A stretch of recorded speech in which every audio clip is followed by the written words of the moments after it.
படித்தளமாம் மூலப்பூ மண்டபமாம். கோலப்பூ மண்டபத்தில் உகந்து கொலுவிருந்தாள்.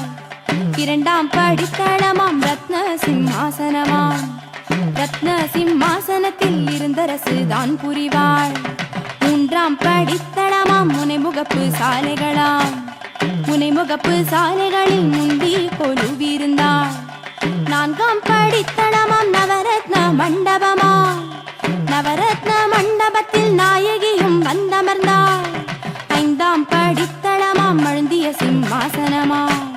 அழுந்திய சிம்மாசனத்தில் நாயி கொலுவிருந்தாள். ஆறாம் படித்தளமாம் அலங்கார